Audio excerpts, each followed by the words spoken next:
INS Savitri, भारतीय navy, भारतीय नौसेना यानी कि चाहे आर्मी एयरफोर्स में किसी की भी बात करूं, all are doing basically amazing work in their fields. But इस टाइम पर इंडियन नेवी ने यहाँ पर सिर्फ अपने लिए ना करते हुए किसी और के लिए भी करने की यहाँ पर सोची है। मैं आपको बता दूं, इंडियन ओशन का काफ़ी बड़ा पार्ट है जिसके अंदर काफ़ी सारी कंट्रीज आती हैं। वहीं कहीं साइड में आता है मॉरिशियस। तो मॉरिशियस के लिए यहाँ पर ये पहुंचा है मॉरिशियस के पास। ठीक है, now basically INS Savitri. And यहाँ पर इंडियन नेवी का एक सीधा सा बयान है कि इंडियन ओशन के अंदर अगर मेरी फ्रेंडली कंट्रीज़ पर कभी कोई खतरा होगा तो भारतीय नौसेना उसके लिए हमेशा तैयार है, उनको प्रोटेक्ट करने के लिए, उनको बचाने के लिए। And it is a patrolling ship जो वहाँ पर इस टाइम पर पहुँचा है। And it's a great news in itself. So नमस्कार दोस्तों, मैं मोहित शर्मा LK अकेडमी से, और आज की वीडियो में हम यही बात करेंगे कि किस तरीके से INS सावित्री का रोल है और INS सावित्री की इंपॉर्टेंस क्या है। INS सावित्री के शिपयार्ड पे एक्चुअली यहाँ पर बेसिकली शिप पे क्या क्या चीज़ें लैंड हो सकती हैं, क्या क्या जा सकती हैं, कौन कौन से इस पर एक्चुअली है ना आर्टिलरी है या नहीं है, कुछ और चीज़ है या नहीं है, प्रोटेक्शन के लिए क्या है, वो सब डिस्कस करेंगे। Recently it is a news because INS Savitri recently arrived at the Port Louis. कहाँ पर है ये? मॉरिशियस में, as a part of long range operational deployment.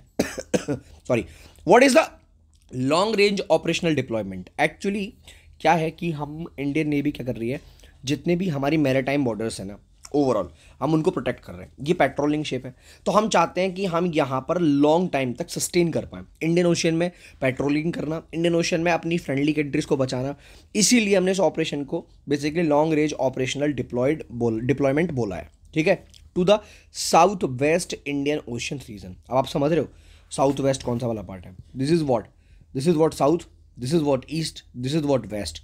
तो ये वाला पार्ट, अगर भारत यहाँ है तो यहाँ वाला पार्ट, यानी कि कल को जब मैंने आपको बताया था, कभी अगर आपने मेरी पुरानी वीडियोस देखी हो तो रीयूनियन आइलैंड के बारे में मैंने आपको बताया था।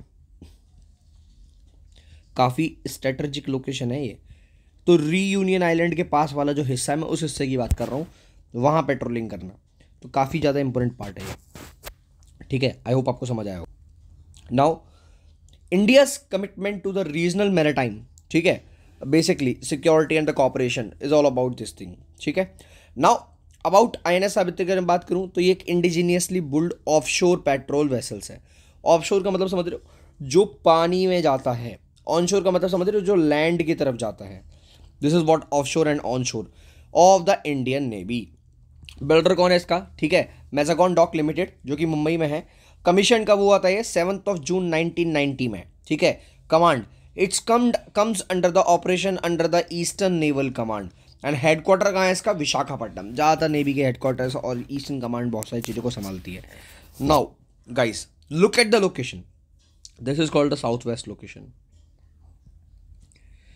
ये है आपका मॉरिशियस, ये है आपका मेडागास्कर, और ये बहुत ज़्यादा स्ट्रेटेजिक लोकेशन है। कहीं यहीं पर आपके रीयूनियन आइलैंड्स है, और यहीं से आपको पता है कि बेसिकली अफ्रीका का एक हिस्सा यहाँ से टूटकर भारत में जाके बहुत जल्द आपको टकराने वाला है ना। जो मैंने आपको बताया, सोमालियन प्लेट आपकी जो है, ये वाला हिस्सा जो है वो टकराएगी और भारत में जाके यहाँ पर अटैच हो जाएगी। ठीक है, ये बहुत जल्द होगा। तो एक हिमालय तो हमारे यहाँ है, बहुत जल्द एक हिमालय यहाँ पर होंगे। बहुत जल्द यानी कि ज्योग्राफी में बहुत जल्द का मतलब होता है काफ़ी साल लगेंगे। बट इंडियन ओशन का काम है इनको प्रोटेक्ट करना। This is the part of Indian ocean. काफ़ी बड़ा है जो हिस्सा है वो इंडियन ओशन का है, एंड इंडियन ओशन यहाँ पर इन सबको प्रोटेक्ट करेगी। ठीक है, so this is called P53। और ये आपका, ये देखिए बेहतरीन शिपयार्ड है। तो हमारा बस एक ही काम है यहाँ पर, टू प्रोटेक्ट, है ना।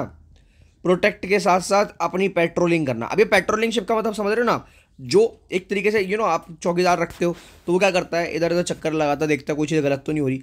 तो काइंड ऑफ ये पेट्रोलिंग शिप है, इसका भी काम ये है कि ये भी चक्कर लगा के देखे कुछ गलत तो नहीं हो रहा। ठीक है, नाउ मैं ऑपरेशन कैपेबिलिटीज़ की बात करता हूँ, ये बहुत ज़्यादा इंपॉर्टेंट है। पहली बात तो इसका प्राइमरी रोल क्या है, एक बार देख लेते हैं प्राइमरी रोल क्या है। तो ये मैरीटाइम सर्विलेंस के लिए है, ठीक है, पेट्रोलिंग के लिए है, सर्च एंड रेस्क्यू ऑपरेशंस के लिए है, एस्कॉर्ट मिशंस के लिए और ह्यूमैनिटेरियन असिस्टेंस के लिए। ऑब्वियस सी बात है, जो हम मॉरिशस में गए हैं ना, वो यही रीज़न है, ह्यूमैनिटेरियन असिस्टेंस एंड पेट्रोलिंग। ठीक है, दूसरा अगर मैं इसकी स्पीड की बात करूँ 15 नॉट यानी कि 30 किलोमीटर पर आवर, ये इसकी टॉप स्पीड है। ठीक है, हालांकि ये चलता वही है 15-20 किलोमीटर पर आवर की स्पीड से, but I am telling about the top speed. Now basically elements की अगर मैं बात करूँ तो इसमें 40/60, ठीक है, बोफोर्स गन है। बोफोर्स गन आप जानते हो, इट्स लाइक एक तरीके से मैं आपको बात करूँ जैसे कि आर्टिलरी टाइप की है। तो ये क्या होता है, इसकी जो रेंज होती है ना भाई, वो 250 किलोमीटर तक की होती है, 250 किलोमीटर तक की, ठीक है। ये बेसिकली वो फोर्स गन 1999 में स्टार्ट हुई थी। अगर आपने एक मूवी है LOC कारगिल, अगर आपने देखी हो, अगर LOC कारगिल, तो वहाँ मनोज बाजपेयी जी हैं, वो मनोज बाजपेयी जी जब जाते हैं तो वो उसी बोफोर्स गन के ऊपर बैठ के जाते हैं। काफ़ी बड़ी गन होती है वो, ऐसा नहीं गन हाथ में पकड़ लोगे, नहीं नहीं भाई, काफ़ी लोग चाहिए उसे खींचने के लिए, काफ़ी ज़्यादा हैवी गन होती है वो, और मतलब काफ़ी लंबी होती है। आप मान के चलिए, अगर मैं नॉर्मली भी बताऊँ तो शायद वो 15-20 फुट की तो होती होगी लंबी। बोफोर्स यानी कि आर्टिलरी गन टाइप की है वो, ठीक है। एंड इसके अंदर एक और कैपेबिलिटी है कि यहाँ पर हेलीकॉप्टर उतर सकता है, और जैसे चेतक हेलीकॉप्टर, और बेसिकली हेलीकॉप्टर उतर भी सकता है, जा भी सकता है। तो ये भी यहाँ पर कैपेबिलिटी है इस शिप के अंदर, ठीक है। This is what actually they have right now. Now अगर मैं पास्ट डिप्लॉयमेंट एंड मिशन की बात करूँ तो ये जो वेसल है, ठीक है, regularly deployed for the basically expeditionary and the cooperative maritime missions across the Indian Ocean, ठीक है। रीजंस, जैसे अगर मैं बात करूँ, ये maritime patrol security presence missions में पार्टिसिपेट किया, जैसे मालदीव्स हो गया, ठीक है, अब सिचल्स हो गया, मॉरिशियस हो गया। तो यहाँ तो बहुत इंपॉर्टेंट रोल है, ये तो यहाँ पर पार्टिसिपेट करता ही है, ठीक है। अब मान लो कोई एंटी पायरेसी हो गया, EZ सर्विलेंस हो गया, है ना, आपको पता होगा ना कि भैया इकोनॉमिक सर्विलेंस, इकोनॉमिक जोन होता है हमारा, जैसे 12 नॉटिकल माइल्स हो गया, 100 नॉटिकल माइल्स, 200 नॉटिकल माइल्स, बहुत सारी चीज़ें हैं उनके लिए। क्या बेसिकली कैपेसिटी बिल्डिंग हो गया, कोई इलीगल कोई काम तो नहीं चल रहा है उस एरियाज़ में, भाई समुद्र के थ्रू ही सारे काम होते हैं। दुनिया का 90% ट्रेड ही, मतलब 90 से 95% ट्रेड ही तुम्हारा ओशियंस के थ्रू होता है। तो वहाँ सर्विलेंस करना बहुत ज़रूरी है। आपको पता होगा, जैसे कि हमारे यहाँ जब ताज अटैक हुआ था, तो वो भी कहीं ना कहीं वो लोग आए तो ओशियंस के थ्रू ही थे।